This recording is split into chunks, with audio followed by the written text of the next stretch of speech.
అందరికీ నమస్కారం. సినిమా రంగంలో రాణించాలంటే మరి నాటకానుభవం కావాలా? ఎందుకంటే చాలామంది గతంలో పూర్వం ఎన్టీ రామారావు గారు, నాగేశ్వరరావు గారు, అంతకన్నా ముందు కూడా చాలామంది ఆర్టిస్టులు నాటక రంగం నుంచి వచ్చిన వాళ్ళే. జగ్గయ్య గారు కావచ్చు, లేకపోతే ఎన్టీ రామారావు గారు కావచ్చు, అలాగే డైరెక్టర్లు కూడా చాలామంది నాటక రంగం నుంచి వచ్చి డైరెక్టర్లు అయ్యారు. విక్టరీ బసవన్న గారు, వీళ్ళందరూ విజయనాట్య మండలి నుంచి వచ్చిన వాళ్ళే. మరి ఇప్పుడు కూడా నాటక రంగం అంటే ప్రేమతో ఉండే వ్యక్తిగా ఎంఎస్ చౌదరి గారు చెప్పాలి. మరి ఎంఎస్ చౌదరి గారు రంగస్థలంతో మంచి అనుబంధం ఉంది. ఆ తర్వాత మరి నటుడిగా సినిమా రంగంలోకి వచ్చి ఇప్పుడు భీమల నాయక్ కానీ లేదా సలార్ కానీ పెద్ద పెద్ద సినిమాల్లో విలన్గా మనకి కనిపించిన వ్యక్తి ఎంఎస్ చౌదరి గారు. అటు డైరెక్షన్ డిపార్ట్మెంట్లో పనిచేశారు, ఇటు నటుడి గారు రాణిస్తున్నారు. మరి ఒక ఫిల్మ్ ఇన్స్టిట్యూట్ పెట్టి కొంతమందిని ట్రైనప్ చేస్తున్నారు. మరి ఈరోజు మన గెస్ట్ ఎంఎస్ చౌదరి గారే. ఆయనతో మాట్లాడి నాటక అనుభవాలు కానీ, సినిమా రంగ అనుభవాలు కానీ, లేకపోతే డైరెక్షన్ డిపార్ట్మెంట్ అనుభవాలు కానీ ఆయనతో మాట్లాడి వివరాలు తెలుసుకుందాం. చౌదరి గారు నమస్తే అండి. నమస్తే సార్. ఎంఎస్ చౌదరి, ఎంఎస్ అంటే ఏంటి? సాధారణంగా ఎంఎస్ చేసిన వాళ్ళు ఉంటారు కానీ మీరు మీ పేరుకి ముందు ఎంఎస్ ఉంది. లేదండి, పేరే అది మధుసూదన్ చౌదరి, బట్ ఇంటి పేరు కూడా మాదల. ఓకే. అది మామూలుగా ఎంఎస్ చౌదరి మాదల అని ఉండేది.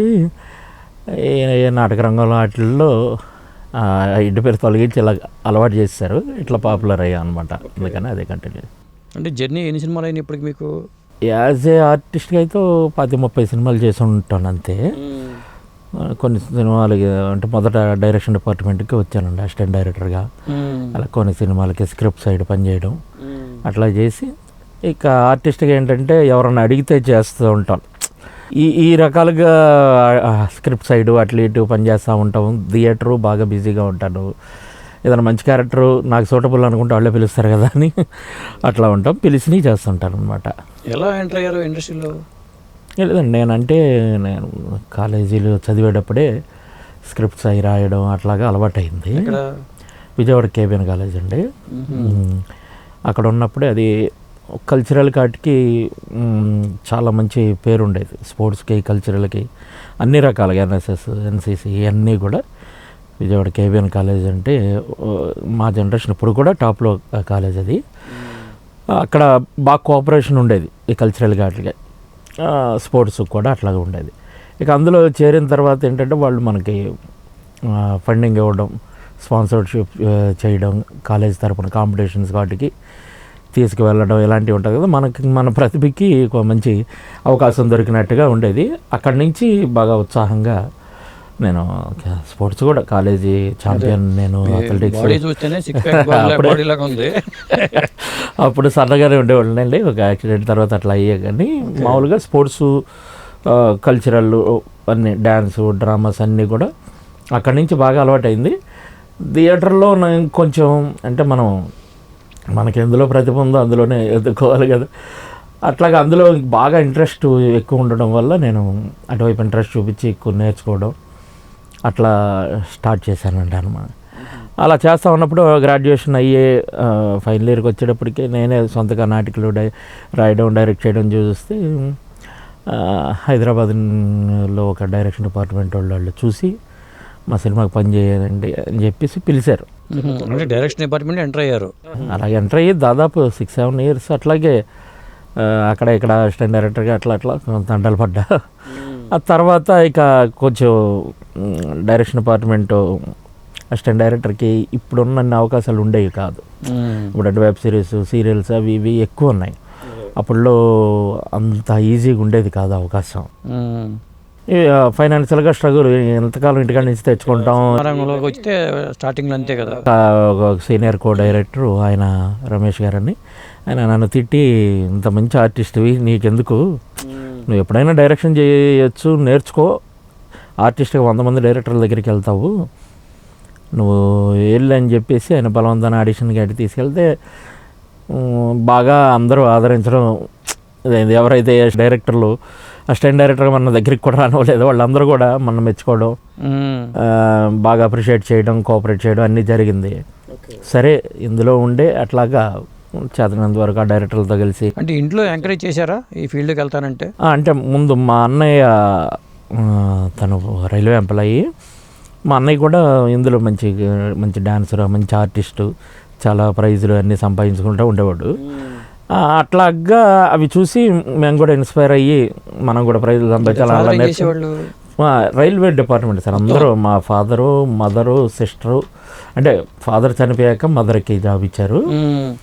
అలాగే మా సిస్టరు రైల్వే పోలీస్ డిపార్ట్మెంటు. మా అన్నయ్య కూడా ట్రైన్ మేనేజరు, గార్డ్ అంటాం కదా, అతను అందరూ రైల్వే. నాకు కూడా యాక్చువల్లీ రైల్వే జాబ్ ఆఫర్, నాకు రాష్ట్రపతి అవార్డు ఉందండి. దేంట్లో? భారత్ స్కౌట్స్ అండ్ గైడ్స్లో సోషల్ సర్వీస్ వాటిలో వచ్చింది. దానికి రైల్వే జాబ్ ఎలిజిబిలిటీ ఉన్నా కూడా మనం ఇందులో బాగా మునిగిపోయి అప్పుడే ఆ ఇంటర్వ్యూకి ఒక దాదాపు 200 సర్టిఫికేట్లు పట్టుకెళ్ళా నేను. ఆఫీసర్లు అందరూ కూడా మా అన్నయ్యని పిలిచి, వీడికి ఎంత టాలెంట్ ఉంది, ఎందుకే ఉద్యోగం, హ్యాపీగా వాడికి ఆ ఫీల్డ్లోనే అట్లా చేసుకో, నువ్వు ఇప్పుడు ఇవన్నీ చేయడానికి కూడా ఉండదు, తను వండర్ఫుల్ టాలెంట్ కదా అని చెప్పేసి మా అన్నయ్యని మోటివేట్ చేసి, ఎందుకు ఇందులో ఇరికిస్తారు, ఇక జీవితాంతం ఇందులో ఇరుక్కుపోవాలి, చేసుకోవడానికి ఉండదు కదా ఇదని చెప్తే, మా మదర్ మా అన్నయ్య మాట్లాడుకుని, సరేరా నీకు ఇంట్రెస్ట్ ఉంటే వెళ్ళు.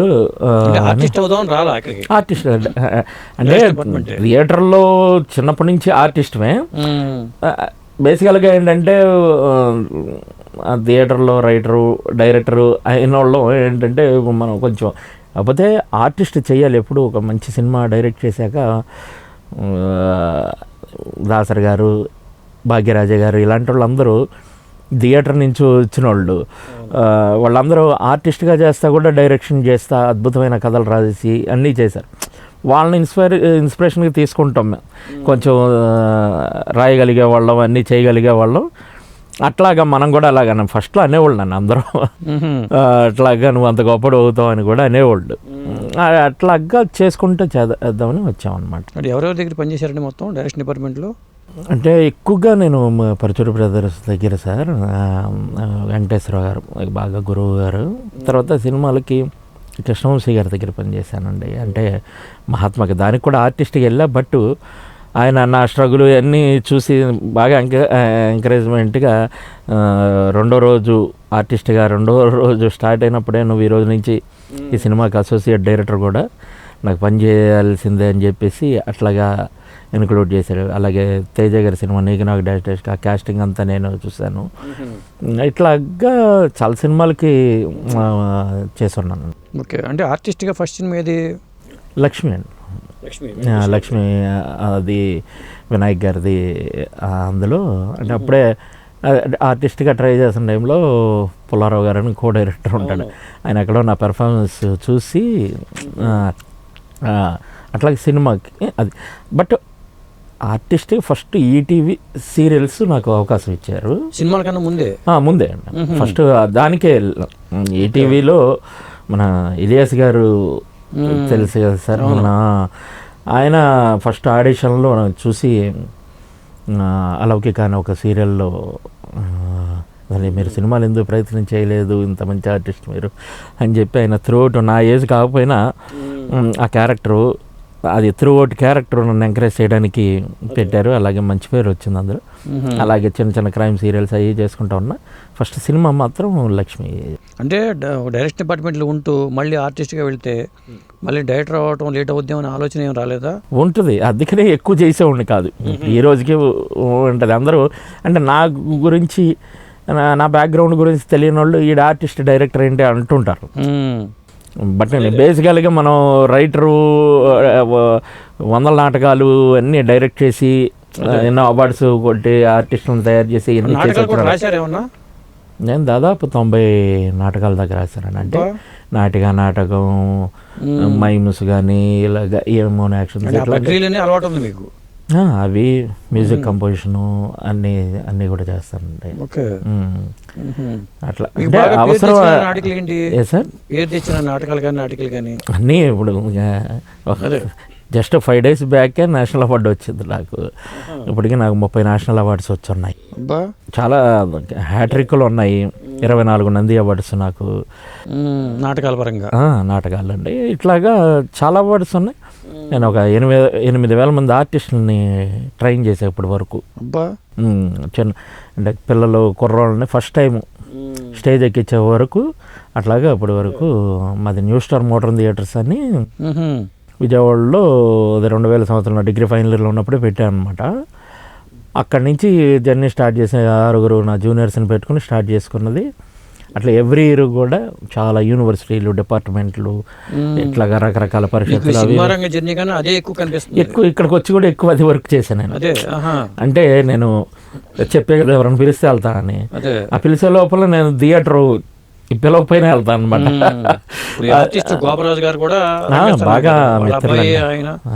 బాగా మిత్రులు నా తమ్ముళ్ళగా విజయ్ కూడా బాగా సీరియల్స్ కూడా చేస్తాడు, సినిమాలు కూడా చేస్తున్నాడు.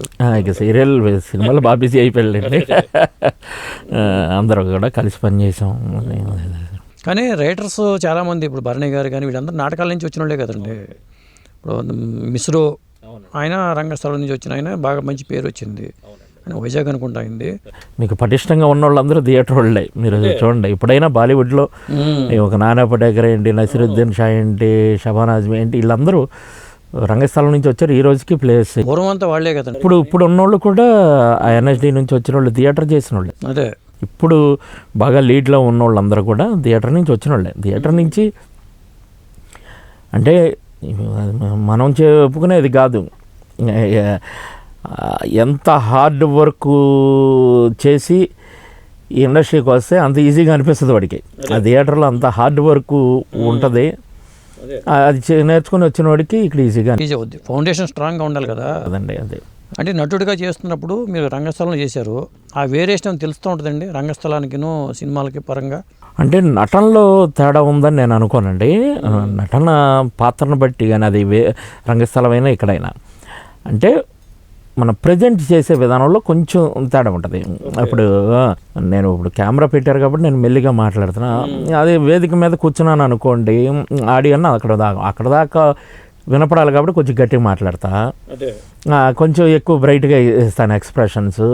ఇవన్నీ తప్పితే మొట్టమొదటే ఓవర్గా చేసేయడం ఇట్లాగే ఉండదు. సాధారణంగా నేనేం చెప్తానంటే, థియేటర్లో ఒక పెద్ద బండరాయి ఎత్తడం నేర్చుకున్నవాడికి ఇక్కడికి వచ్చే చిన్న గులకరాయి ఎత్తడం పెద్ద కష్టం కాదు. అదే కాకపోతే ఈ రెండింటికి కొంచెం ఎక్కడ తేడా కొట్టిందంటే, చాలామంది స్టేజ్ ఆర్టిస్టులు కొంచెం ఇబ్బంది పడి వెళ్ళిపోతుంటారు ఈ సినిమాలు మనకు వద్దులేని. కారణం ఏంటంటే చెప్పే డైరెక్టర్ ఏం కావాలో క్లారిటీగా చెప్పకపోవడం వల్ల నేను అనుకుంటానండి. ఎందుకంటే థియేటర్ ఆర్టిస్ట్కి ఏం కావాలో క్లియర్గా చెప్తే వాడు చేసేస్తాడు. సరిగ్గా అతను చెప్పే ఇది ఇతనికి రీచ్ అవ్వకపోవడం వల్ల కన్ఫ్యూజ్ అయ్యి ఇది అవుతాడే తప్పితే కరెక్ట్గా క్లియర్గా చెప్తే బ్రహ్మాండంగా చేస్తాడు. అదే ఎందుకంటే మేము కొన్ని వందల ప్రాక్టీసులు చేసి ఉంటాము, అన్ని రకాలు చేసి ఉంటాము.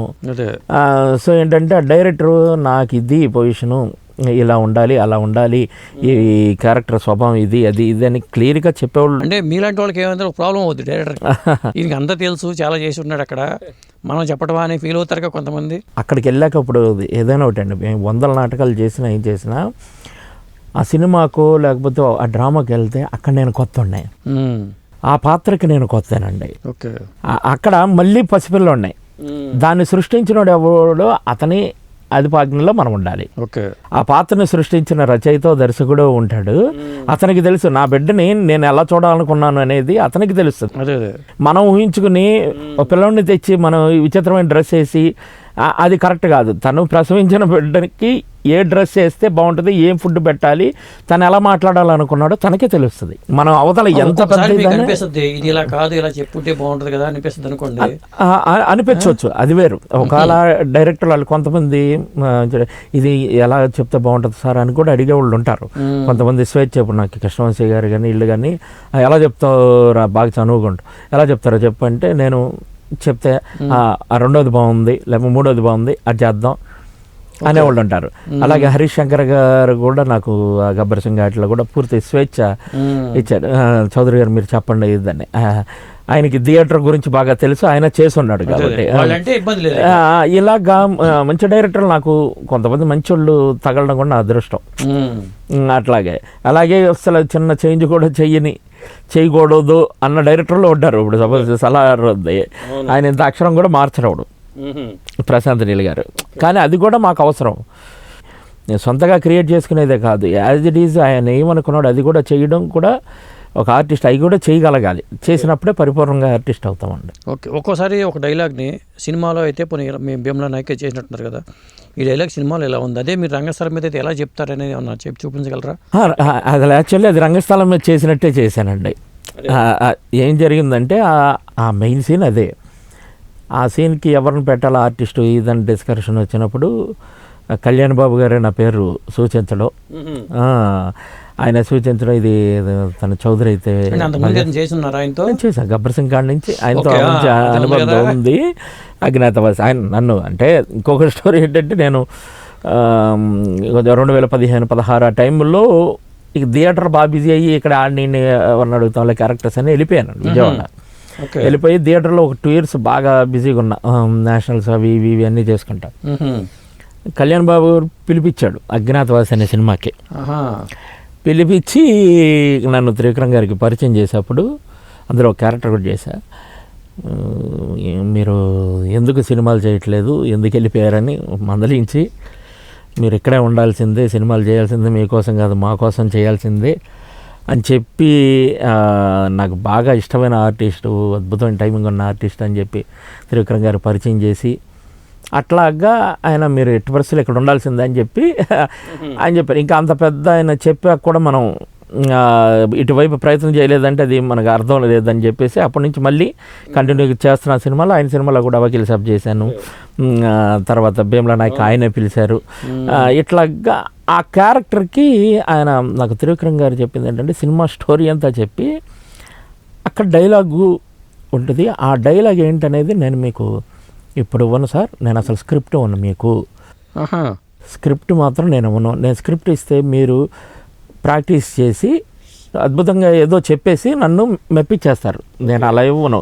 నేనేమనుకుంటున్నానంటే అది ఒక యాక్సిడెంటల్గా ఎలా అయితే మాట్లాడతారో అలాగ రావాలి ఆ డైలాగు, కాబట్టి నేను అప్పుడే ఇస్తాను ఆ డైలాగ్ అన్నారు. ఓకే అంటే సరే ఇది అనుకుని కరెక్ట్గా సీను అది గమ్మత్ ఏంటంటే ఆ రోజు చాలామంది 2000 మంది జనాభా క్లైమాక్స్ చూస్తుంటారు కదా, కెమెరాలు అటు ఇటు పెట్టి ఫైట్ మాస్టర్ అడావిడంతా ఉందండి. ఇప్పుడే జస్ట్ వచ్చి చౌదరి గారు ఈ డైలాగ్ ఇలా చూసుకునే సీన్ పేపర్ ఇలా ఇచ్చారు, నేను ఇలా చూస్తా ఉన్నా, అందులోకి హీరో గారు వచ్చేసి చేద్దామా అనేసారు.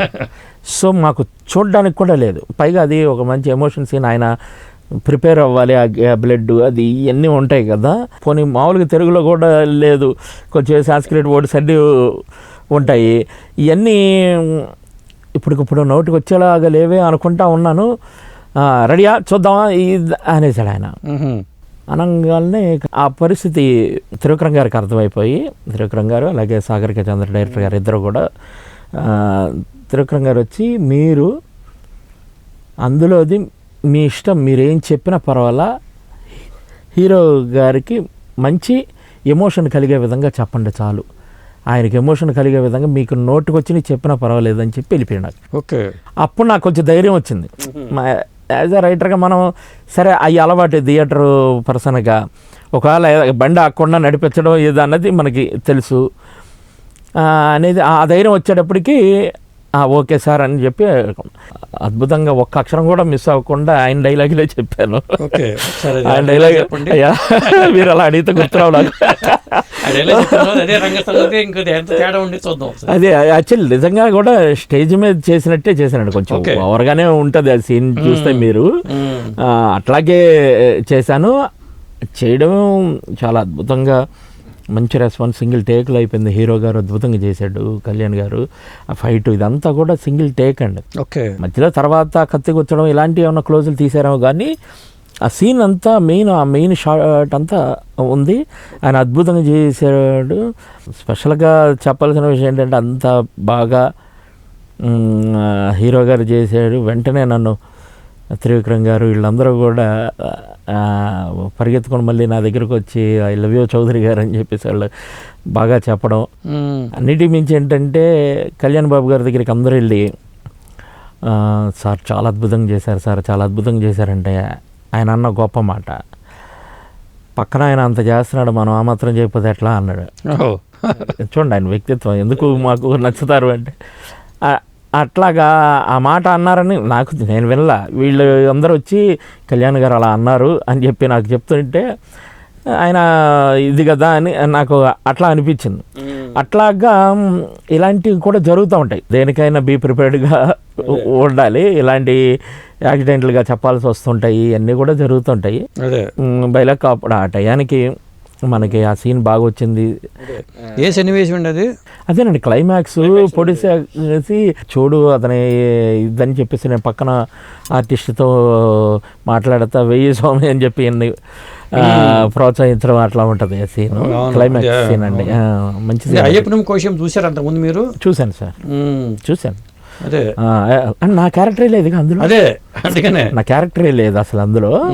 వీళ్ళు బాగా ఇచ్చేసి అంటే మరి మనకి ఇక్కడ పెద్ద స్టార్ హీరో, అదే జనాలు వేరే కోరుకుంటారు కదండి. ఇప్పుడు కళ్యాణ్ గారు అలా ఇలాంటివి ఇప్పుడు స్టార్ హీరోస్ని మనం పెట్టుకున్నప్పుడు వీళ్ళ నుంచి ఆ ఫైట్లు ఆ విలనైజ్ అయ్యి కోరుకుంటారు కదా. ఆ కథకు తగ్గట్టు మార్పులు అదే చేశారు. ఇప్పుడు అక్కడ దబాంగ్ ఉంది, ఇక్కడ గబ్బర్ సింగ్ చేసి అవును ఎన్నో మార్పులు, అంత్యాక్షరి సీన్ లాంటివి అన్నీ కూడా ఎన్నో మార్పులు చేయబట్టి సూపర్ డూపర్ హిట్ అయింది. అదే తప్పదు, చెయ్యాలి. ఆ ఆర్టిస్ట్ తగ్గట్టు కొన్ని మార్పులు చేయాల్సిన అవసరం ఉంటుందండి. ఇంకొకటి ఏంటంటే రంగస్థలానికి దీనికి వచ్చినప్పుడు ఇక్కడ చెప్పాలంటే కష్టం అవుతుంది, కానీ వేరే ఒక సన్నివేశం తీసుకుని ఇది రంగస్థలంలో అయితే ఇలా ఉంటుందని ఒక వేరియేషన్ కోసం తెలిసే వాళ్ళకి తెలుసుకునే వాళ్ళ కోసం. ఎందుకంటే మీరు కూడా ట్రైనింగ్ ఇస్తారు కాబట్టి ఆర్టిస్టులకి ఒక సన్నివేశం అయితే రంగస్థలానికి దీనికి ఉన్న డిఫరెన్స్ ఏంటి అని చెప్పాలంటే ఏదైనా ఒక డైలాగు అంటే ఆ వేరియేషన్ ఎలా ఉంటుంది అనేది. అంటే సపోజ్ ఇప్పుడు ఎవరినైనా బెదిరించాలనుకున్నాను, ఇప్పుడు డైలాగ్ ఉంటుంది తప్పసన ఎట్ట అట్టా సలేసినట్టు వణుకుతుండావే నాను శివంగిని గుర్తు అట్లా కోటాలగాడు రమ్మని పిలిచినాడే సరే కానీ కాటే నువ్వు కోటాలగాడు లగ్గం చేసుకుంటా ఉండారంట. అది విని కొంతమంది ముట్టినాయాలు గోలసేస్తూ ఉండారంట. పిరికి నాయాలు భయపడిపోనాడు. నిన్న సాయంకాలం నా కాడికి వచ్చి ఇదో మామ ఇట్టాగుండదు పరిస్థితి, నువ్వు వచ్చి కాసిన్ని రోజులు నా ఇంట్లో ఉంటే కాటమ్మ మీద కన్నేసి నాయాలంతా తోక ముడుస్తారని చెప్తే ఎట్టొచ్చినా కాటే మొత్తానికి బయలే ప్లాన్ వేసినవే. ఏందా ఆ తిక్క నా కొడుకు కోటాలు గండి కట్టుకుంటే నీ ఇష్టం వచ్చినోడితో ఏరహారంగా తిరగొచ్చు అన్నా. దీనమ్మ బలేగుండదే పిలుపు అన్న అంటే అనుమానమే రాదు. అటనే పిలు చెల్లా ఎట్టాగే చెల్లి ఎట్టాగే చెల్లి నువ్వేమన్నా మా అమ్మ కడుపు నుంచి దూకేసినావా లేకపోతే మా అయ్య ఉన్న మీ అమ్మను ఉంచేసుకున్నాడా? ఎట్టాగే చెల్లి 16 ఏళ్ల వయసులో 16 లోకాలు చూపుతాడు.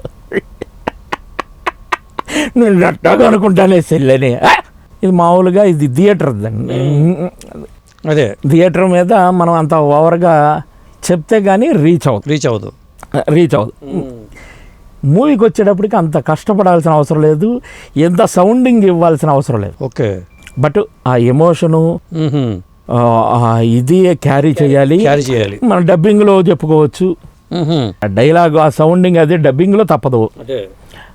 బట్ ఇక్కడ 10 సార్లు చేయొచ్చు, 20 సార్లు చేయొచ్చు, 20 ముక్కలుగా చేయొచ్చు, 20 ముక్కలుగా చేయొచ్చు. ఇట్లా చేస్తుంటాం కాబట్టి ప్రతిదీ అరుసుకుని చెప్పాల్సిన అవసరం లేదు. అదే సింపుల్గా ఆ టెంపోని మెయింటైన్ చేసుకుంటా సింపుల్గా అట్ట సలేసినట్టు వణుకుతుండావి నాను శివంగిని గుర్తట్లా అట్లా సింపుల్గా చెప్పుకుని కూడా చేయొచ్చు, చేసుకోవచ్చు ఇది. కానీ ఇలా చేయాలని కూడా కాదండి. అంటే నేనేం ఫాలో అవుతానంటే కెమెరాలు, ఒక ఆర్టిస్టులు, చుట్టూ క్రౌడ్, లేకపోతే డైరెక్టర్, మానిటర్లో చూసే డైరెక్టరు అందరూ కూర్చుని ఉంటారు. మనం ఎవరికి వినపడకుండా చెప్తే వాళ్ళకేం అర్థమవుతుంది సార్ సీను. నా ఫీలింగ్ అది యాజ్ ఏ థియేటర్ ఆర్టిస్ట్గా నా ఫీలింగ్ అంటే నేను పెర్ఫార్మెన్స్ చేసేటప్పుడు అక్కడ మూడ్ క్రియేట్ చేయలేకపోతే నేనేం ఆర్టిస్ట్ని.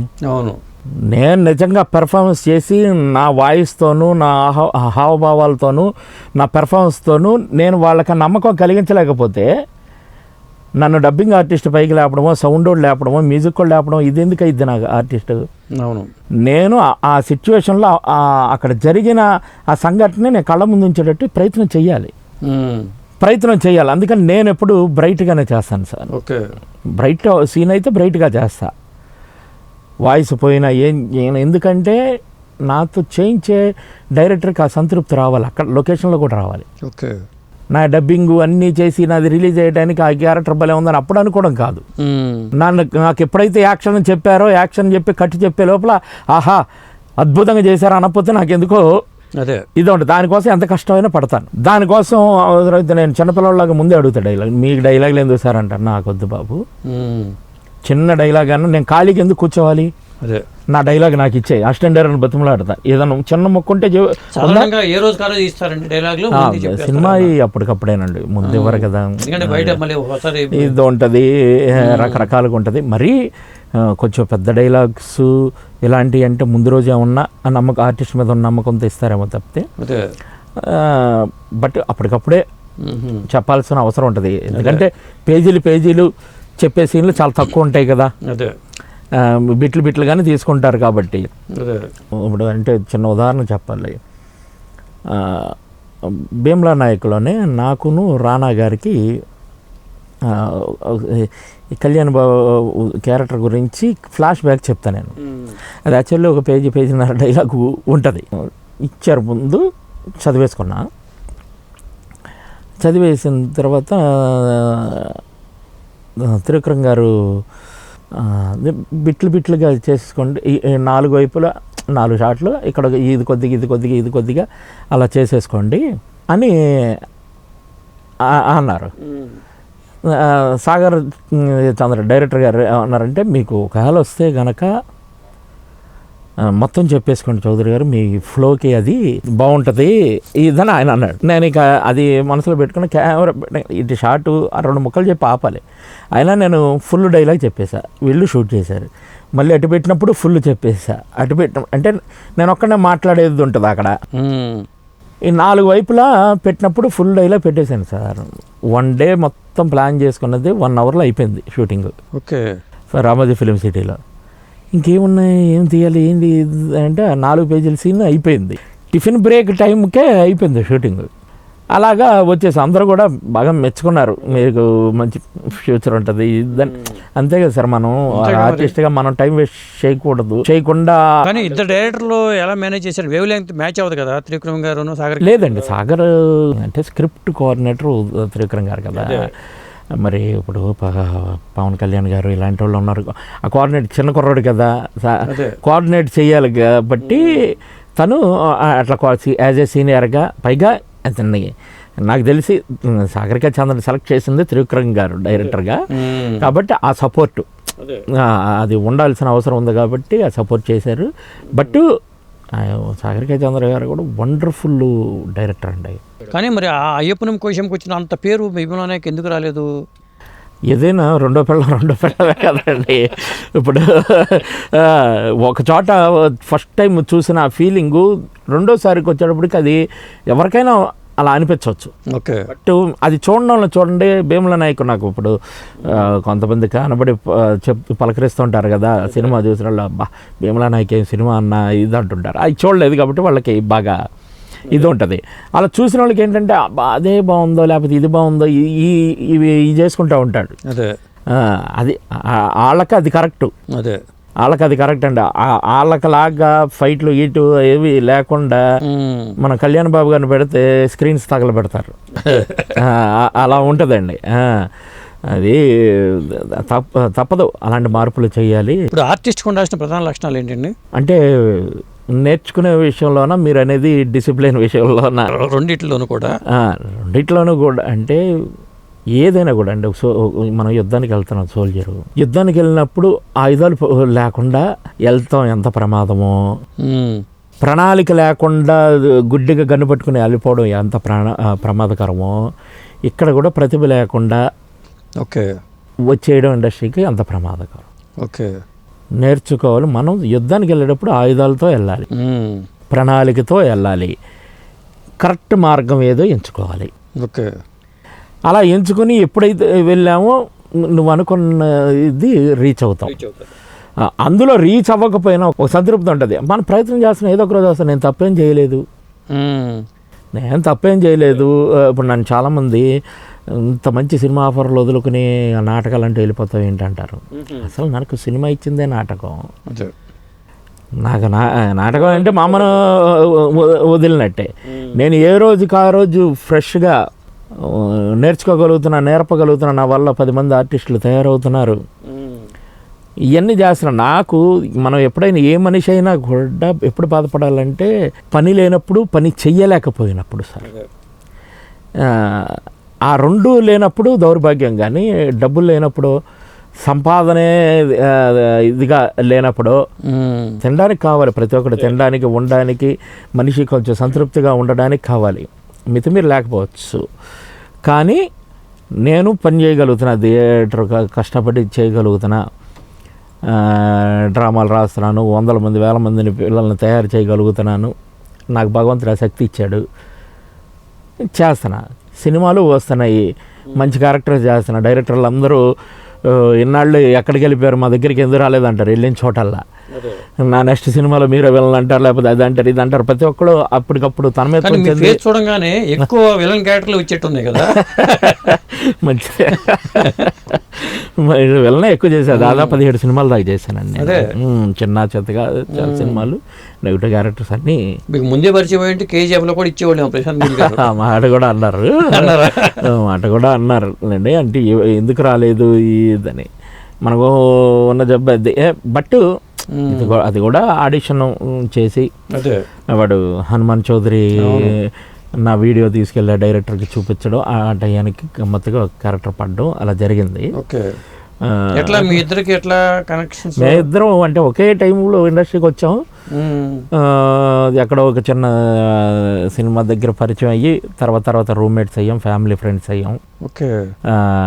అట్లాగా బాండింగ్ 22 ఇయర్స్ నుంచి బాండింగ్, ఫ్యామిలీ బాండింగ్ అన్నీ. సొంత ఇప్పుడు అతని వైఫ్ వీళ్ళు కూడా నాకు సొంత చెల్లిలాగా అనమాట. ఆ పిల్లలు కూడా నేనే కాలేజ్ జాయిన్ చేసేప్పుడు గార్డియన్గా నేనే సంతకం పెట్టి అట్లాగా అంటే వాడు తన మరదలే వాళ్ళని ఆ కాలేజీలో చదివించడం, గార్డియన్గానే ఉండడం, ఇట్లా అంత రిలేషన్ అప్పటి నుంచి కొనసాగుతూ ఉందన్నమాట. ఆయన పేరు చివర మీ పేరు చివర చౌదరి అని మీరు పెట్టుకున్నారా? అట్లా పెట్టాల్సి వచ్చిందా? పెట్టుకులేదే, వదిలేదు. కాకతాళీయంగా జరిగింది అది. ఇక్కడికి వచ్చాక పరిచయం అయిన వాళ్ళమే. ఊరి నుంచి తంత వినుకొండ, నాది బెజవాడ. ఇక్కడ ఇండస్ట్రీలో పరిచయం తప్పితే ఒక సినిమా దగ్గర పరిచయం. అట్లాగా మంచి ఒకే ఏజ్ గ్రూప్లో కాబట్టి కనెక్ట్ అయ్యాం అంతే. నాకు బెస్ట్ ఫ్రెండ్స్ అందరూ చాలా తక్కువ మంది చౌదరీస్ ఫ్రెండ్స్. నాకు బయట వాళ్ళే ఎస్సీ ఎస్టీలు, రెడ్లు, వీళ్ళు అందరూ చాలా మంది మంచి ఫ్రెండ్స్ ఉన్నారు. అది మరి పవన్ కళ్యాణ్ గారితోనే సినిమాలు చేశారు. విపరీతంగా అభిమానిస్తారు నన్ను. రాజకీయ పరంగా కూడా మీకు ఏమైనా కనెక్షన్స్ ఉన్నాయండి జనసేనతో కానీ, లేకపోతే ఏమన్నా ఆయన కళ్యాణ్ గారితో సినిమా కనెక్ట్? అంటే అభిమానం చంద్రబాబు నాయుడు గారు అంటే బాగా. ఎందుకంటే మా జనరేషన్ మీరు ఉండే, ఇప్పుడు మేము డిగ్రీ ఇంటర్మీడియట్ వాటిల్లో ఉన్నప్పుడు ఆయన సీఎం అయ్యాడు. ఒక కొత్త వెలుగు యూత్ని దృష్టిలో పెట్టుకుని ఆయన ప్రణాళికలు అన్నీ చేసేవాడు. డెవలప్మెంట్, మా అందరి చేత చేపర్లు, జన్మభూమి కార్యక్రమాలు, ఇవన్నీ కొత్తగా అనిపించాయండి. ఆటోమేటిక్గా ఆయన రోల్ మోడల్ లాగా మాకు చంద్రబాబు నాయుడు గారు. మీ చిన్నప్పటి నుంచి కూడా అది కూడా. ఇంకా పర్టికులర్గా ఎందుకు బాగా ఇష్టం అంటే యాజ్ ఎ కళాకారుడిగా మాకు నంది అవార్డ్స్ పెట్టింది ఆయన. నాటకాల వాళ్ళకి సినిమాకి ఏమాత్రం తక్కువ కాదు వీళ్ళు అని చెప్పి సినిమా వాళ్ళతో పాటు రంగస్థల కళాకారులకు కూడా నంది అవార్డ్స్ పెట్టారు. అవి లేకపోతే నా బోటోడు బయటకు వచ్చేవాడు కాదండి. ఎందుకంటే ఆ సీనియర్లు వాళ్ళ మధ్యలో మేము ఎప్పటికీ బయటకు వచ్చేవాళ్ళం కాదు. ఇప్పుడు ఒక చోట గొప్ప నాటకం పెట్టాలి అంటే మీ బొట్టోళ్ళు ఏమనుకుంటారు, పెద్ద ఆయన నాయుడు గోపి గారు ఉన్నారు కదా, ఆయన పెడదాం నాటకం అనుకుంటారు. కానీ ఆడు కుర్రాడు చౌదరి ఉన్నాడు కదా అంటే నేను ఎక్కడ ఉన్నానో కూడా మీకు తెలియదు, ఏం చేస్తానో కూడా మీకు తెలియదు. అదే ఒక పోటీలో ఉన్నాను అనుకోండి, ఈ ఏడాది నంది అవార్డు కొట్టిన వాళ్ళు ఎవరు, అప్పుడు కొట్టిన వాళ్ళు ఎవరు, వీడికి ఎన్ని ప్రైజులు వచ్చాయి, కనీసం అట్లా పోటీ పడి గుర్తింపు తెచ్చుకోగలిగాం మేము. దానివల్ల ఏంటంటే చాలామంది యూత్ పైగా సర్టిఫికెట్ అవన్నీ ఉన్నాయి కదండి. ఇప్పుడు నేను 8,000 మందిని తయారు చేయగలిగాను. అందులో చాలామందిని ఈ నంది అవార్డ్స్ వల్లే తయారు చేయగలిగానండి. ఎందుకంటే వాళ్ళకి సర్టిఫికెట్లు ఉంటాయి. స్టూడెంట్స్ని, కాలేజీని, స్కూల్స్ని వాళ్ళని మోటివేట్ చేసి పిల్లలకి సీఎం సంతకం చేసిన సర్టిఫికెట్ ఉంటుంది. ఇవన్నీ మీకు ఉపయోగపడతాయమ్మా, పిల్లల్ని పంపించండి అని పేరెంట్స్ని, స్కూల్స్ వాళ్ళని, కాలేజ్ వాళ్ళని ఇన్స్పైర్ చేసి మనం తీసుకురాగలిగాం. నిజంగానే ఆ సర్టిఫికెట్ వాల్యూ ఉంది. ఇప్పుడు కొన్ని ఇంజనీరింగ్కి వీటికి చేరినప్పుడు వాటికి మార్క్స్ వేస్తున్నారు, అంతవరకు ఇది. అలాగా ఆయన అంటే మొదటి నుంచి అభిమానం అండి. పార్టీలో కూడా ఏమైనా పనిచేశారా? పార్టీ కంటే యాజ్ ఏ కల్చరల్ కోఆర్డినేటర్గా నేను పనిచేశానండి. 2014 ఎన్నికలకి ఆ చైతన్య రథాలు వాటిలన్నిటికీ ఆ ట్రైనింగ్కి పెట్టారు. ఆ 80 చైతన్య రథాలకి అంటే ఒక్కొక్క చైతన్య రథానికి 2-3 ఇన్ఛార్జీలు ఉంటారు. ఈ ఇన్ఛార్జీలందరికీ నేను ఇన్ఛార్జిని. అలాగే కొన్ని పాటలు వాటిని సరి చేయడం, బుర్రకథలు వాళ్ళు వీళ్ళందరూ ఉంటారు. పాటలు కొన్ని డైలాగ్స్ మోటివేట్ చేసేవి అన్నీ కూడా కొన్ని స్పీచ్లు రాసి ఇవ్వడం.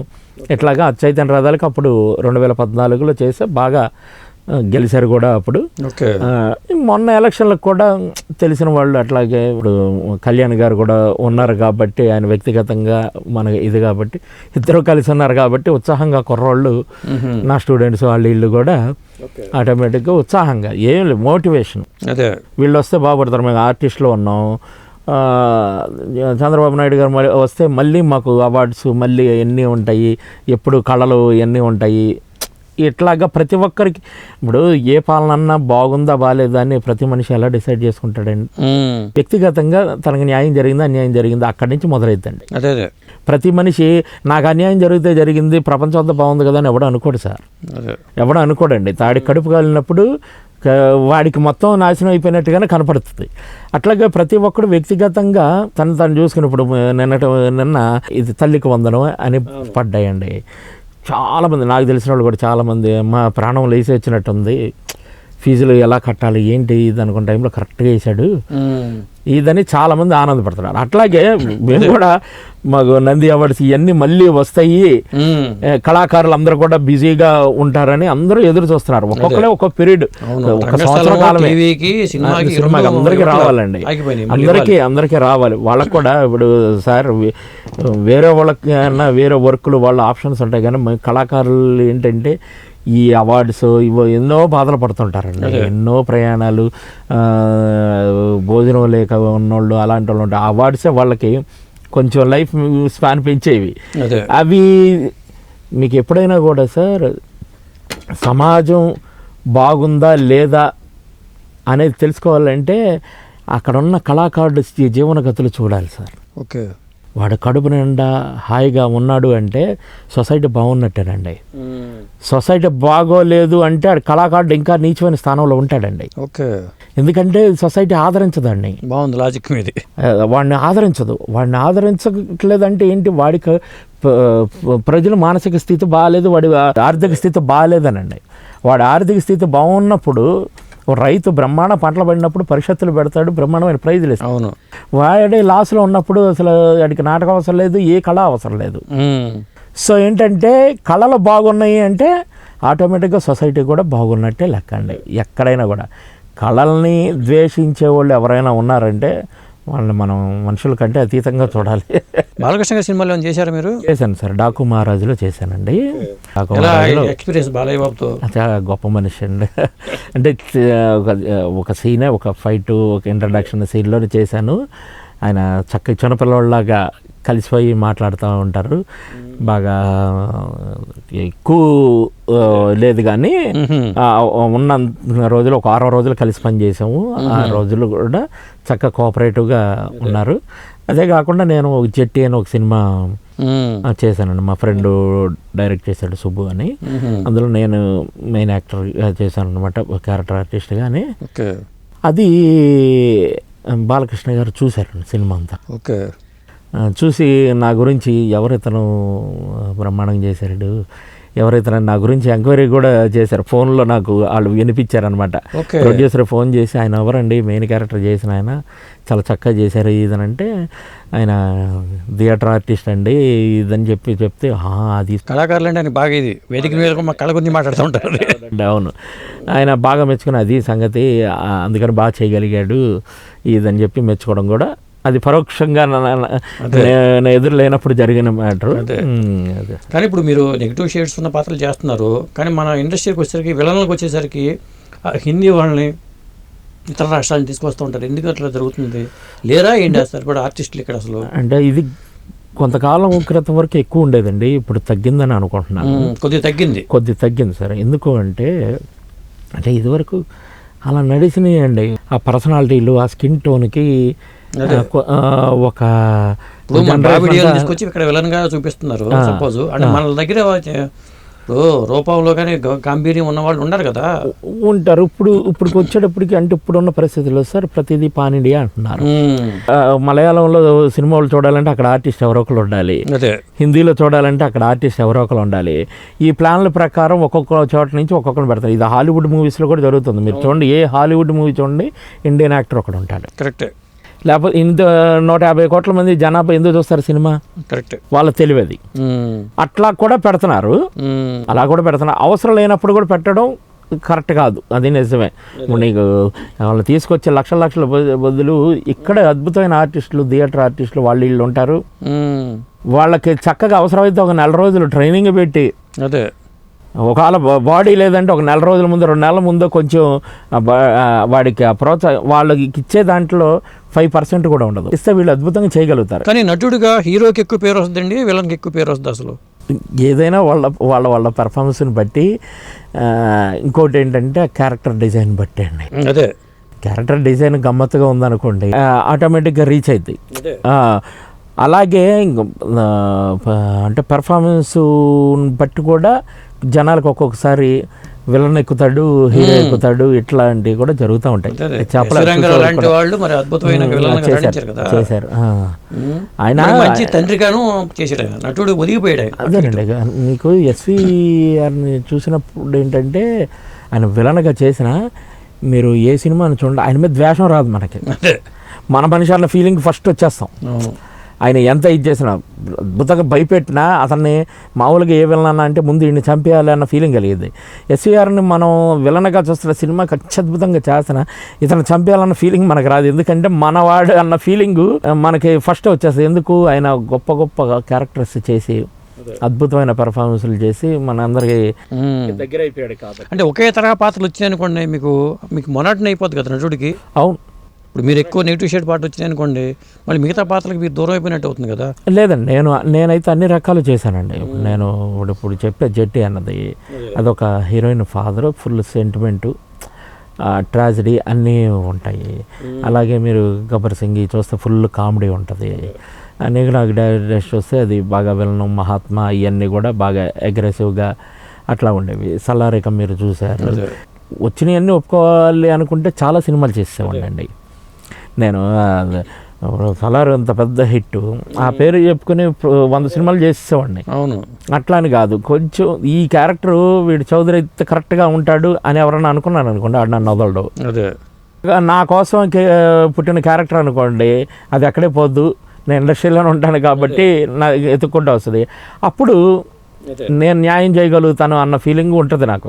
లేదు నేను వెళ్ళి బలవంతం రోజు కనపడి ఒక వేషాన్ని సంపాదించాను అనుకోండి, అది నాది కాదు. అదే స్క్రిప్ట్ విషయంలో ఇన్వాల్వ్ అయిన సినిమాలు ఏమైనా ఉన్నాయండి మీరు?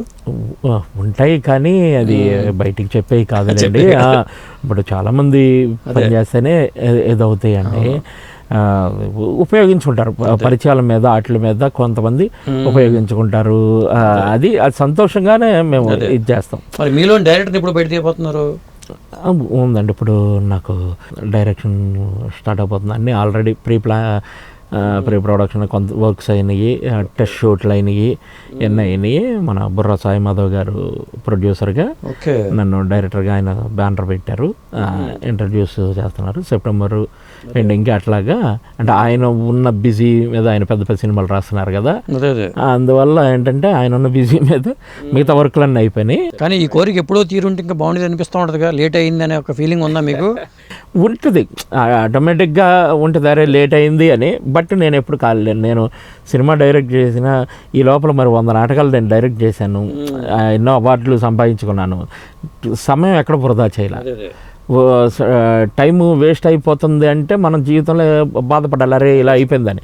నేను ఎప్పుడూ ఖాళీ లేకుండా గ్యాప్ వచ్చిందంటే మంచి డ్రామా రాసుకుంటాను, నేను చేసుకుంటాను, షోస్ చేసుకుంటాను. నాకు ఆ సంతృప్తి. ఎక్కడైనా సినిమా బయటకు వచ్చే హిట్ అయితే పేరు వస్తుందేమో, కానీ డ్రామాలో మేము చేయగాలని ఇమీడియట్లీ రెస్పాన్స్ వస్తుంది. సాధారణంగా ఫస్ట్ మూవీ బెస్ట్ మూవీ కావాలనుకుంటారు. మరి మీ ఫస్ట్ మూవీ ఏ తరహా మూవీ అది? డెఫినెట్లీ చాలా గొప్ప సినిమా అయిద్దండి. అంటే పాన్ ఇండియా సినిమా అనుకుంటున్నారా, లేకపోతే ఆ టైప్ ఉంటుంది? కొద్దిగా అన్ని భాషల్లోనూ వస్తుంది. పాన్ ఇండియా అంటే ఆ రేంజ్, అంటే బడ్జెట్ పరంగా కాకుండా, ఆ రేంజ్ కాకుండా కథాంశం పరంగా ఎంత బడ్జెట్ అంత పూర్తి స్థాయి పెడుతున్నాడు ఆయన. ఓకే, దానికి ఇంకా నేనేమన్నా తగ్గించని చెప్పిన ఆయన ఒప్పుకోవట్లా. నా బ్యానరు నువ్వు అట్లాగా చిన్న చిన్న అని కాదు, పూర్తి స్థాయిలో మంచి స్టాండర్డ్లో వెళ్దాము అని చెప్పేసి ఆయన అట్లాగా ప్లాన్ చేశారు. ఓకే, బాగా ఆయన డైలాగ్స్ అద్భుతంగా రాస్తున్నారు, అన్నీ కూడా బాగా సెట్ అయింది. మంచి యాక్టింగ్ ఇన్స్టిట్యూట్ అయితే పెట్టారని తెలిసింది. ఎప్పుడు పెట్టారో దాని వివరాలు ఏంటండి? టాలీవుడ్ యాక్టర్స్ అకాడమీ అని చెప్పేసి టా అని పిలుస్తున్నాము, మధురా నగర్లో ఏర్పాటు చేసాం సార్. అంటే అది కూడా ఎందుకు పెట్టాల్సి వచ్చిందంటే, అంటే 25 ఏళ్ళ నుంచి చేస్తుంది అదే. విజయవాడలో న్యూ స్టార్ మోడర్న్ థియేటర్స్ అని చేస్తూ ఉన్నాం. నాకు చాలామంది సినిమాలకి నా ఆర్టిస్టులు పనిచేస్తూ ఉంటారు. ఆర్టిస్టులు కావాలంటే నాకు ఫోన్ చేసి ఆర్టిస్టులు కావాలంటారు. నేను విజయవాడ రండి అయ్యా, నేను అక్కడికి పంపించలేను హైదరాబాదు, మీరు వచ్చి సెలెక్ట్ చేసుకోండి, సెలెక్ట్ అయితే తీసుకెళ్ళండి అని చెప్తా. అక్కడికి నా దగ్గరకు వస్తారు, అక్కడే ఆడిషన్లో పెట్టుకుని 2-3 రోజులు చాలా సినిమాలు అలా జరిగిన. పెద్ద పెద్ద సినిమాలు 60-70 మంది 80 మంది కూడా నా స్టూడెంట్లు వాళ్ళు సెలెక్ట్ అయినవి ఉన్నాయి. అట్లా ఇన్ని సంవత్సరాలు జరుగుతుంది ఇదే. ఫోర్స్గా కొంతమంది ఒక 3-4 డైరెక్టర్లు, దయచేసి నువ్వు ఇక్కడ ఏదైనా పెట్టవయ్యా బాబు, మాకు ఇబ్బంది అయిపోతుంది అక్కడికి రావడం, నీ దగ్గర మంచి ఆర్టిస్టులు ఉంటారు, మేము విజయవాడ వచ్చి సెలెక్ట్ ఇవన్నీ జరగట్లేదు, వాటిని ఇక్కడ పెట్టి దాన్ని అట్లా ఆలోచనతో సరే మనం ఇక్కడ కూడా పెడదామని చెప్పేసి టాలీవుడ్ యాక్టర్స్ అకాడమీ. ఎప్పుడు పెట్టారు? నా ఫ్రెండ్ వెంకట గోవడ అని, తను థియేటర్ ఎక్స్పర్ట్, చాలా మూవీస్లో మెయిన్ క్యారెక్టర్లు చేశాడు. బాగా ఇద్దరం థియేటర్లో బాగా ఇది, అది జస్ట్ 2 months అయిందండి. ఇప్పుడు ఏర్పాటు చేసాం. బాగానే చిన్నపిల్లలు ఇంకా పబ్లిసిటీ అవ్వాల్సిన అవసరం ఉందిలే. అంటే ఇన్స్టిట్యూట్లో యాక్టింగ్ స్కిల్స్ నేర్చుకోవాల్సిన అవసరం ఉందంటారా? ఇప్పుడు చాలా మంది దీక్షిత్ గారు చేసేవాళ్ళు, భిక్షు గారు కూడా చెప్పారు ఇట్లా చేశారు. అట్లా కాకుండా డైరెక్ట్గా కెమెరా ముందుకు వచ్చి చేయలేమా అసలు? అంటే అదే ఇందాక చెప్పా కదండి, ఆయుధం లేకుండా యుద్ధానికి వెళ్ళినట్టే. ఇప్పుడు నేను వచ్చి కెమెరా ముందు చేశాను అనుకోండి, మీరు లక్షలు ఖర్చు పెట్టి ఆ రోజు కెమెరా రెంట్లు, సెట్లు ఇట్లని పెడతారు. నేను ఇక్కడ 4 గంటలు ఒక చిన్న డైలాగ్ చెప్పడానికి నేను తడబడ్డా అనుకోండి, మొత్తం కొలాప్స్ అయింది కదా. ఆ రోజు డేట్లు ఇచ్చిన వాళ్ళందరూ కొలాప్స్ అయ్యి, మనం 1 నిమిషం వేస్ట్ చేసిన ఆర్టిస్ట్ అన్నాడు, ఓకే, అది వాళ్ళ మీద చాలా ప్రభావం చూపిస్తుంది. మీకు అది మనం సినిమా చూస్తుంటాం, ఆర్టిస్ట్ సరిగ్గా చేయకపోతే లేచి వెళ్తాం. ఎందుకు ఆ పరిస్థితి? నేర్చుకోవాలి, నేర్చుకోకుండా ఎలా వస్తుందండి? అంత ఈజీ కాదు ఇది. ఓకే, అంత ఈజీ కాదు యాక్టింగ్ అనేది, అంత ఈజీ కాదు. డెఫినెట్లీ సాధన లేకుండా చేయలేరు. ఆ రీల్స్లోనూ వాటిలోనూ డైలాగ్ లిప్ సింక్ చేసి మన ఫోన్ పెట్టుకుని అది కాదు యాక్టింగ్. ఓకే, చేయాల్సింది చాలా ఉంటుంది. ఒక్కసారి కెమెరా పెట్టి చుట్టూ 100 లైట్లు పెట్టి సెట్ వాళ్ళు వీళ్ళు జనాభా, క్రౌడ్, సౌండ్, లైట్స్, మైకు ఇవన్నీ యాక్షన్ అనగానే ఈడుగున్న ప్రాణం కింద నుంచి పోద్ది. అంత దాంట్లో నిలబడి నువ్వు పెర్ఫార్మెన్స్ చేయగలగాలంటే ప్రాక్టీస్ లేకుండా ఎలా చేస్తాడండి? చేయలేడు, ఇంపాసిబుల్. అది ఏదన్నా యాదృచ్ఛికంగా ఒకరికో ఇద్దరికో అలా కలిసి ఉండొచ్చు. అక్కడ పనిచేసే వాళ్ళు తీసుకొచ్చి చేసాము. నాకు చాలామంది ఆర్టిస్టులు ఇంటర్వ్యూల్లో, కొంతమంది నా స్టూడెంట్లు కూడా, మేము ఎక్కడ నేర్చుకోలేదండి, డైరెక్ట్ చేసాము ఇదంటే, అది గొప్ప కాదండి. నువ్వు ఎక్కడా నేర్చుకోలేదు అదే అంటే నువ్వు వండిన వంట నేర్చుకోకుండా వంట చేసావు అంటే అది విషమో ఏదో తిన్న తర్వాత కొన్నాళ్ళకి తెలుస్తుంది. గురువు లేని విద్య గుజ్జు విద్య అంటారు కదా. మీరు నేర్చుకోవాలి ఎంతో కొంత. ఒకవేళ నేర్చుకోకుండా నేర్చుకోవాల్సింది చాలా ఉంటుంది. ఇప్పటికైనా నేర్చుకోండి. ఓకే, ఇప్పటికైనా నేర్చుకోండి. అంటే అది క్యారెక్టర్ చేసేంతమంది అది ఎక్కేయచ్చు. నీ యాటిట్యూడ్ని బట్టి అది డైరెక్టర్ గొప్పతనం.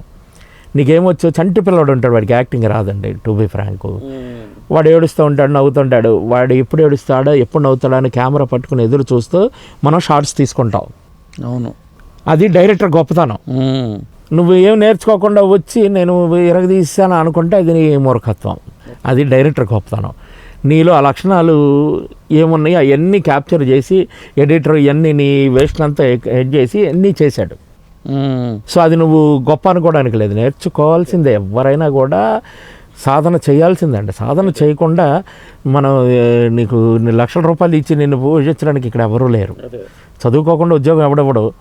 నటన నేర్చుకోకుండా ఎవరు ఇస్తారు సార్? ఇది పెద్ద ఇండస్ట్రీ, అతి పెద్ద ఇండస్ట్రీ కదండి ఫిల్మ్ ఇండస్ట్రీ అనేది. నేర్చుకోకుండా రావడం అనేది కరెక్ట్ కాదు. అది పిచ్చితో వ్యామోహంతో రావడం కాదు, లక్ష్యంతో పట్టుదలతో రావాలి. లక్ష్యము పట్టుదలతో నేర్చుకోవాలి, మంచి చోట నేర్చుకోవాలి. ఆ కసితో మీరు ఎప్పుడైతే వచ్చారో మీ శ్రమ వృధా కాదు ఈరోజు ఉన్న ఆపర్చునిటీస్కి. ప్రతి ఒక్కడు చిన్న షార్ట్ ఫిలిం అయినా కూడా మంచి ఆర్టిస్ట్ని ఎత్తుక్కుంటున్నాడు. అలాంటప్పుడు నేర్చుకోకుండా ఎలా వస్తాడు? బ్యాచ్లు స్టార్ట్ అయినాయండి మీ దాంట్లో? ఒక బ్యాచ్ ఫినిషింగ్లో ఉందండి, మళ్ళీ ఫ్రెష్ బ్యాచ్ కూడా. సాధారణంగా ఇట్లాంటి ఇన్స్టిట్యూట్స్కి లేడీస్ తక్కువ వస్తారు కదండి, ఎలా ఉంటుంది? లేడీస్ ఎక్కువ మంది ఉన్నారు ఒక రకంగా. ఓకే, పైగా మేము ఎక్కువ మహిళా యూనివర్సిటీల గాడిలో ఎక్కువ ట్రైన్ అప్ చేశాను. ఓకే, మీకు పద్మావతి మహిళా యూనివర్సిటీకి దాదాపు 4 నేషనల్ అవార్డ్స్ తెచ్చాను నేను. విజయవాడ సిద్ధార్థ మహిళా కాలేజ్ అని, ఏ కాలేజీకి ఎక్కడికి వెళ్ళినా లేడీస్తోనే ఎక్కువ వర్క్ చేశాను. ఆడపిల్లల్ని ట్రైన్ అప్ చేయడం, నా దగ్గర చాలా మంది ఆడపిల్లలు. ఏ కోర్సులు ఉన్నాయండి మీ దాంట్లో? కోర్స్ అంటే ఓన్లీ యాక్టింగ్. ఓన్లీ యాక్టింగే. యాక్టింగ్లోనే వాడిని ఒక మంచి స్ట్రాంగ్గా నిలబెడదాం. ఇప్పుడు అన్నీ మనకు తెలిసినా కూడా నాకు వద్దు, నేను మాస్టర్ని ఇందులో. తను వెంకట గౌడ్, ఇద్దరు మేము అందులో ఎక్స్పర్ట్లమి.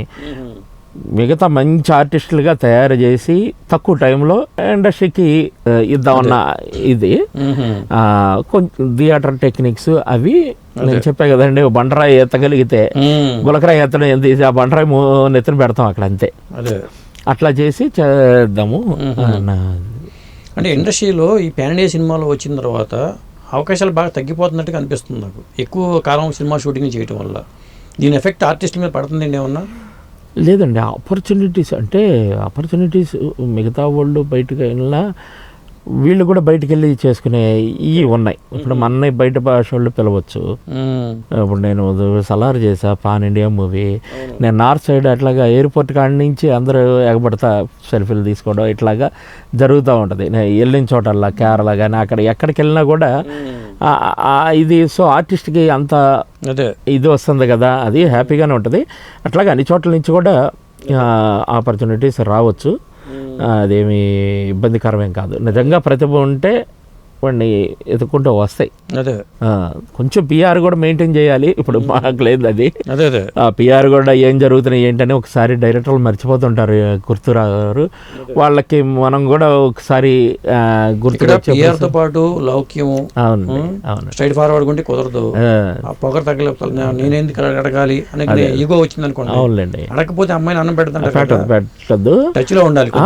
ఉండాల్సిన అవసరం అయితే డెఫినెట్లీ ఉందండి. లేకపోతే వాళ్ళకి సడన్గా గుర్తు రాకపోవచ్చు. అలా కూడా జరిగింది.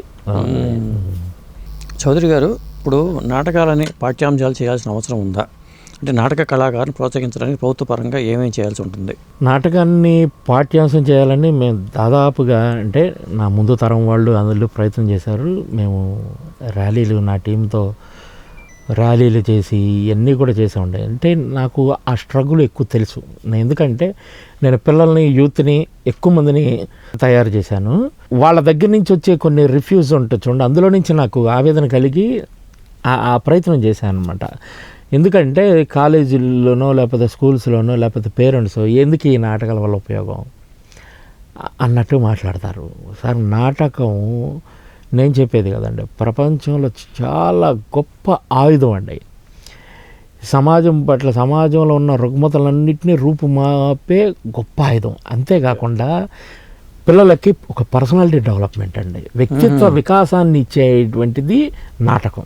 ఇది నేను చెప్పేది కాదు, ప్రపంచంలో ప్రూవ్ అయిన విషయం. చిన్న చూపు మొదటి నుంచి నాటకం అంటే తెలియని వాళ్ళే అండి, తెలియని వాళ్ళే ఆ చిన్న చూపు. ఇంకా నాటకాలు ఉన్నాయా ఇట్లాగ మాట్లాడేవాళ్ళు ఉండే, వాళ్ళకి ఏం తెలియదు. ఒక నాటకం మనిషి వ్యక్తిత్వాన్ని ఏ రకంగా మారుస్తుంది, ఎంత దృఢత్వంగా నిలబెట్టింది మనిషిని. నాటకం అంటే ఏమి లేదండి, సమాజంలో ఉన్న క్యారెక్టర్లు కదా, సమాజంలో ఉన్న మనుషుల్ని చూసి కథగా రూపొందించి ఒక జరిగిన సంఘటనని కథలాగా మీకు తెలియజేస్తున్నాం. ఈ పేపర్ చదవడం ఎంత నాలెడ్జో, ఒక నాటకం చూడడం ఇంకా 100 రెట్ల నాలెడ్జ్. నాటకంలో 30 క్యారెక్టర్లు ఉన్నాయి అనుకోండి, 30 మంది వ్యక్తిత్వాలు అందులో ఉంటాయి. 30 మంది వ్యక్తిత్వాలు ఉన్నప్పుడు అందులో నటించేవాడు ఆ మిగతా 29 వ్యక్తిత్వాలు ఆ క్యారెక్టర్లు ఎలా స్పందిస్తున్నాయి, ఎలా మాట్లాడుతున్నాయి, ఎలా బిహేవ్ చేస్తున్నాయి, ఏ తప్పు చేస్తే ఏం జరిగిద్ది, ఏ మంచి చేస్తే ఏం జరిగిద్ది అని తెలుసుకుంటాడు కదండి పిల్లోడు. పిల్లోడు తెలుసుకున్నప్పుడు వాడి వ్యక్తిత్వం పెరిగిద్ది కదా, వాడి మాట తీరు, వాడి స్టైలు, వాడి నడవడిక, సమాజం పట్ల ఒక బాధ్యత, అవన్నీ పెరుగుతాయి కదండి. అందుకని దీన్ని పాఠ్యాంశం చెయ్యాలి అని చెప్పేసి అంత ముందు కూడా ప్రభుత్వాలకు వాటికి విన్నతలు ఇవ్వడం జరిగింది. ఏదో ప్రయత్నం ఎన్ని చేసినా సార్, ఎన్ని అవార్డులు ఎన్ని పెట్టినా అండి, ఇది చేస్తే మీరు ప్రతి ఏడాది దీనికి ఏదో చేయక్కర్లా, ఆటోమేటిక్ ఇది ఎదిగిద్దండి. ఎందుకంటే విద్య ఉంటే ఉద్యోగం వస్తుంది. అంతేగా, మీరు విద్యగా పెట్టారనుకోండి ఉద్యోగం ఆటోమేటిక్గా క్రియేట్ అయ్యిద్ది. నాటకాలు చేయడం వల్ల ఇది తప్పు అనో లేకపోతే మాకు టైం వేస్ట్ అవుతుందని ప్రపంచంలో ఎప్పుడు అనుకోడు కూడా. అప్పుడు దానివల్ల ఏంటంటే నాటకాన్ని పాఠ్యాంశం చేయాల్సిన అవసరం ముఖ్యంగా మన తెలుగు రాష్ట్రాల్లో ఎట్టి పరిస్థితులు, ఇక్కడన్నా అక్కడక్కడ కొన్ని స్కూల్స్ వాటిలో ఉన్నాయి, కానీ తెలుగు రాష్ట్రాల్లో ఎట్టి పరిస్థితుల్లో చేయాల్సిన అవసరం ఉందండి. అంతేకాకుండా అండి నాటక రంగ కళాకారులు ఒక రకంగా మేము సోల్జర్స్ లాగానే భావిస్తాం. ఇప్పుడు సిపాయి ఎక్కడో బోర్డర్లో ఫైట్ చేస్తే వీడి కళాకారుడు ఏం చేస్తాడంటే సొసైటీలో ఉన్న రుగ్మతల మీద ఫైట్ చేస్తాడండి, తన కళారూపం ద్వారా ఫైట్ చేస్తాడు. వాళ్ళని ఆదుకోవాల్సిన అవసరం ఉందండి. ప్రభుత్వ పరంగా ఎవరో ఆదుకోరండి, వాళ్ళే అదిగో ఇదివరకు ఇట్లాగా దాతలు లేరు కదండి. చెన్నై నుంచి వచ్చినప్పుడు వీళ్ళందరూ కళాకారులందరూ చాలా వరకు ఇళ్ళు సొసైటీ ఏర్పాటు చేశారు, ఇచ్చారు కదండి. నాటకాల పరంగా చూసుకుంటే ఏమీ లేవు. ఏమంటే సినిమా వాళ్ళు మేము మంచి మంచి రెమ్యునరేషన్లు తీసుకుంటాం, సరే ఇబ్బంది పడేవాళ్ళు ఉంటారు, వాళ్ళకే మీరు ఇల్లు ఇచ్చినప్పుడు వాడు ఏమీ లేకుండా నాటకం ఒక సంచి వేసుకుని 3rd క్లాస్ ఆ ట్రైన్లో బాత్రూమ్ల పక్కన నిలబడి ఎక్కడికో వెళ్ళి నాటకాలు ఆడి ₹10 లేకుండా వచ్చేటప్పుడు ఛార్జీ డబ్బులు ఎత్తుకొని తిండి తప్పలు లేకుండా ఇంటికి వచ్చే బాధలు పడేవాడు, ఇల్లు లేదు, రెంట్ కట్టుకోలేడు, ఇలాంటి వాళ్ళు ఎంతమంది రంగస్థల కళాకారులు ఉన్నారండి. వాళ్ళకి ఇల్లు ఇస్తే ఏం తప్పు సార్ చెప్పండి. నా ఉద్దేశం ఎంతోమందికి పేదలకి న్యాయం చేసేవాళ్ళు రంగస్థల కళాకారులు. ఏదైనా ప్రాబ్లం వస్తే ఫస్ట్ స్పందించేవాడు కళాకారులు. నాట్ ఓన్లీ రంగస్థల కళాకారులు కదా, నృత్యం చేసేవాళ్ళు, చిన్న చిన్న జానపద కళాకారులు, వీళ్ళందరూ కూడా పేదవాళ్ళు చాలామంది ఉన్నారండి. బుర్రకథలు చెప్పేవాళ్ళు వాళ్ళే ఇళ్ళు. వీళ్ళందరికీ ఇప్పుడు ఎలాగో అందరికీ డబుల్ బెడ్రూము ఇది అంటా ఉన్నారు కదండి, వాళ్ళలో కొద్దిగా ముందుగా వీళ్ళని గుర్తించి మీరు గవర్నమెంట్ దృష్టికి తీసుకెళ్ళవచ్చు. కళ్యాణ్ గారు మీకు తెలుసు ఎట్లాగో, తప్పకుండా చంద్రబాబు నాయుడు గారిని లేకపోతే కళ్యాణ్ గారిని కలిసి తప్పకుండా త్వరలోనే వాళ్ళని కలిసి ఆ ప్రయత్నం కూడా చేస్తున్నామండి. మీ ద్వారా కూడా, మీ ఛానల్ ద్వారా కూడా వాళ్ళకి చేరాలని మనస్ఫూర్తిగా కోరుకుంటున్నాం. ఎందుకంటే ఆ స్ట్రగుల్ అంతా మేము చూసిన వాళ్ళం, చూస్తూనే ఉన్నాం. ప్రతిరోజు కూడా ఎక్కడో నేషనల్ అవార్డు కొట్టి కూడా తిరిగి వస్తా మేము ఛార్జీలకు ఎత్తుక్కునే పరిస్థితి అండి. ఇలాంటివి చాలా బాధ అనిపిస్తాయి. మనం ఏంటి రాష్ట్రానికి అవార్డు, ఇప్పుడు 30 నేషనల్ అవార్డ్స్ తెచ్చాను సార్, తెలుగు రాష్ట్రాలకు 30 నేషనల్ అవార్డ్స్ తెచ్చాను. ఇంకా నేను నాటకం చేయాలంటే డబ్బులు ఎత్తుకునే పరిస్థితిలో ఉన్నాను అంటే అది అలాంటి పరిస్థితి రాకూడదు. ఇంకొకడు మేమంటే మునిగిపోయాం, బయటికి రాలే. ఇంకొకడు మన ఉదాహరణకు చూపించి ఎందుకు చౌదరి చూడు అన్ని అవార్డులు కొట్టాడు ఏముంది అని అనుకున్నాడు అనుకోండి, అది కళారంగానికి కీడండి. ఇందాక చెప్పాను కదా, కళాకారుడు పరిస్థితి బాగుంటే సొసైటీ బాగున్నట్టు ఎలా ఉంటుంది. అట్లాగా చాలా మంది పరిస్థితులు దాని మీద వాళ్ళకి ఆ హృదయం ఉంది కాబట్టి, ఇప్పుడు ఉన్న ప్రభుత్వానికి ఆ హృదయం ఉంది కాబట్టి ఇలా బయటికి చెప్పగలుగుతున్నాం. స్పందించే సినిమా ఉన్నప్పుడే రంగ కదా బాగా సమస్యల చెప్పుకుంటాం. మీద సినిమా రంగ ప్రముఖులందరూ కలవమన్నారు చంద్రబాబు నాయుడు గారు. అవునండి, అవును. రేపు నాటక రంగ సమస్యలు వాటి మీద ఉన్నప్పుడు వాళ్ళు కలిసి ఇన్వైట్ చేస్తారు. కలిసి గుమ్మడి గోపాలకృష్ణ గారు సాంస్కృతిక మంత్రి అవును, గారు అవునండి, ఇంకా అవును, ఉన్నారు ఆయన. అవును. ఆయనకి మనం మేము ఇద్దరం కూడా మాట్లాడుకుంటాం అన్న, అంత మనం ఏదో చెయ్యాలి, వీళ్ళకి ఏదో చెయ్యాలి, ఇది రోజు మాట్లాడుకుంటానే ఉంటాం. ఓకే, జరగాలి అది. అంటే బాబు గారు చాలా చేశారు నాటకరంగ కళాకారులకు, అవార్డులు అవి పెట్టి. ఫైనల్గా ఇది కళాకారులకి ఆ ఇల్లు కూడా రాగలిగిందంటే ఆయన నటరాజు విగ్రహంతో పాటు హృదయంలో పెట్టుకుంటారు ప్రతి కళాకారుడు కూడా. అవును, అలాంటి పరిస్థితి ఉంది. అది స్పందించాల్సిన మంచి ఇది ఆలోచన. ఉందండి. చేయాలి, అలా జరిగిద్దని కోరుకుంటున్నాం సార్. థ్యాంక్ యూ అండి. Thank you sir, thank you sir, thank you.